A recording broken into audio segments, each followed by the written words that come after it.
It's like a Polaroid love 사랑 촌스러운 그 감정 근데 내 가슴이 뛰어 왜 날 이래 날 Assalamualaikum warahmatullahi wabarakatuh.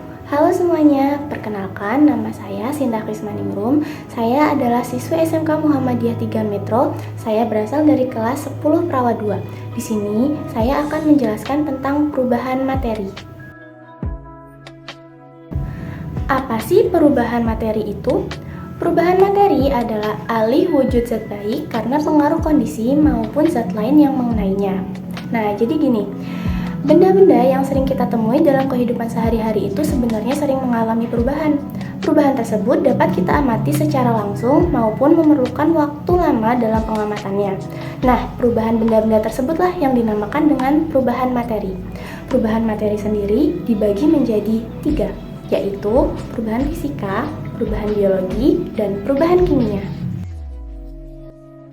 Yang pertama adalah perubahan fisika. Perubahan fisika merupakan perubahan zat tanpa mengubah sifat asli dari zat tersebut. Nah, dengan kata lain, perubahan fisika ini tidak menghasilkan zat baru dan bisa kembali ke wujud aslinya. Contoh dari perubahan fisika adalah, di sini saya memiliki es batu. Nah, es batu ini jika saya letakkan di ruangan yang terbuka, maka lama-lama ia akan mencair, menjadi seperti ini.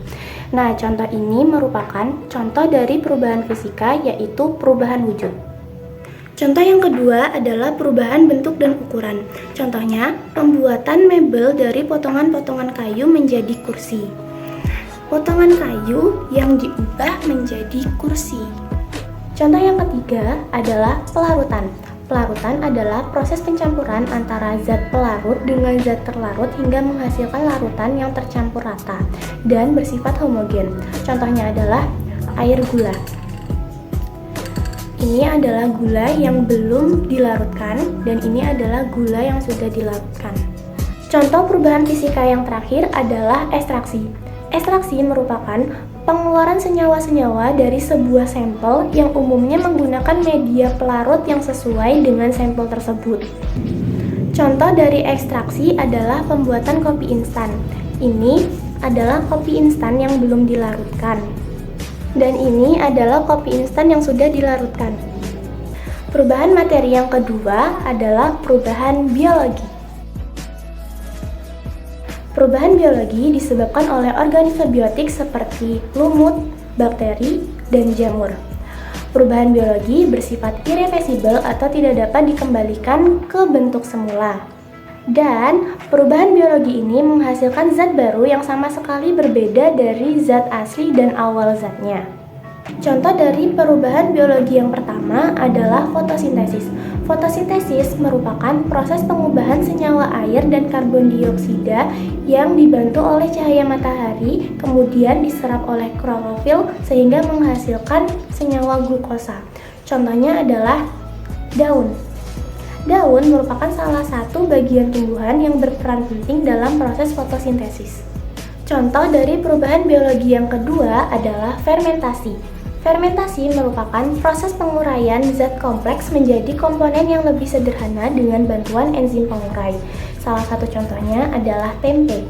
Tempe merupakan makanan yang terbuat dari kacang kedelai atau beberapa bahan lainnya yang diproses melalui fermentasi dengan menggunakan mikroorganisme kapang Rhizopus sp atau yang sering kita kenal dengan ragi tempe.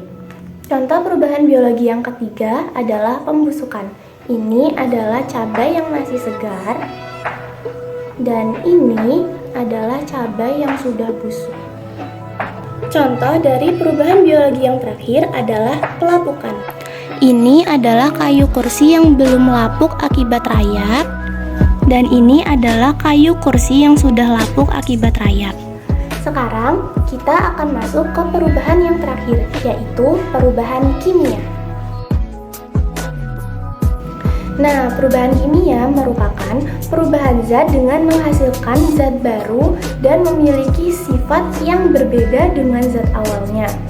Perubahan kimia ini memiliki sifat irreversibel atau tidak dapat kembali ke wujud semula. Contoh dari perubahan kimia yang pertama adalah pembakaran.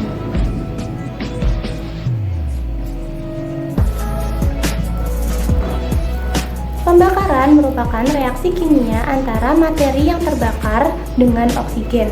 Jadi, pembakaran kertas tadi merupakan salah satu contoh dari perubahan kimia akibat pembakaran. Contoh dari perubahan kimia yang terakhir adalah pengkaratan. Contoh dari pengkaratan adalah paku. Paku yang terbuat dari besi jika bereaksi terhadap air dan udara, maka paku ini akan berubah menjadi karat besi. Baiklah, sekian perubahan materi yang dapat saya jelaskan. Jika ada kesalahan kata saya mohon maaf, saya akhiri.